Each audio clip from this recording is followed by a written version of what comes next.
medical community and how they view food. Yeah. In so I'm a naturopathic physician, and that's very different from an allopathic physician, which is what most people are familiar with. An MD is an allopath, an ND is a naturopath. Um,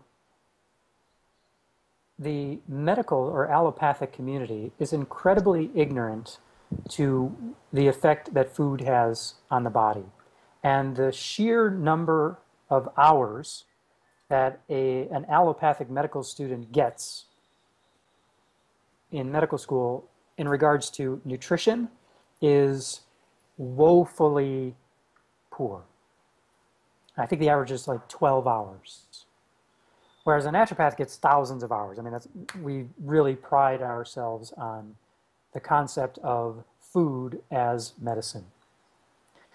Hmm. So the reason why hospital food is so awful Hmm. is because they don't place enough emphasis on the importance of nutrition. Hmm. And when I say food as medicine, I'm not just talking about the USDA minimum requirements for vitamin C so you don't get scurvy.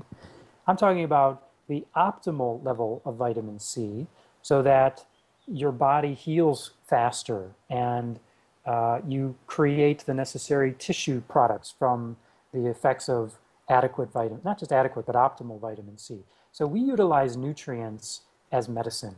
And ideally, you should be able to get all of your medicine from your food. Whether you are either unable or unwilling to get it from your food, then we go to the next step. And there's this whole spectrum of, it's called the therapeutic spectrum. On one end, you've got chemotherapy, radiation, and surgery.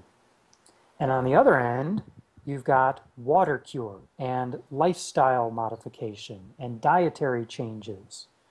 And then there's this whole spectrum along. Let's say you, like down here, um, the people who live on this island, I can't tell them to make the adequate changes that they need to make because they don't have the finances to do it.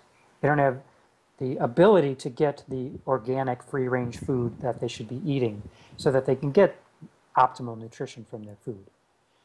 So as a result, I have to give them a supplement, a multivitamin or iron or whatever it is.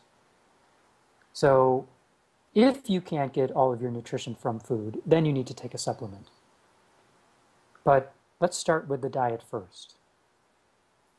Now, you may have some pathology that requires you in the short term to take a supplement or even a drug. That's fine, but you shouldn't have to take that the rest of your life. And 85% of all illness in the first world is treatable without any pharmaceutical medication. Think of all the people who are on Lipitor, cholesterol lowering medications, or medications for hypertension, or oral insulin because of type 2 diabetes. Nobody needs to be on those in the long term if they modify their diet. You may need to be on it today because, well, for various reasons. Your doctor prescribed it and you can't just stop it right now because there's a tapering that needs to occur. Or your body will freak out when it no longer is getting the dose that it was getting and you need to taper it to get off of it. But so much medication that's prescribed by the pharmaceutical industry that has their own interests, that's back to the corporate conspiracy stuff. So many of these drugs that people are on, they don't need to be on them. And if they can start to eat better, exercise correctly, and let's not forget stress, find Hmm. ways to reduce stress, then the need for these pharmaceutical interventions just goes away. Hmm. And that's my job. My job is to find out where you are now on that spectrum of illness, wellness, fitness, Hmm. and get you moving towards the fitness end.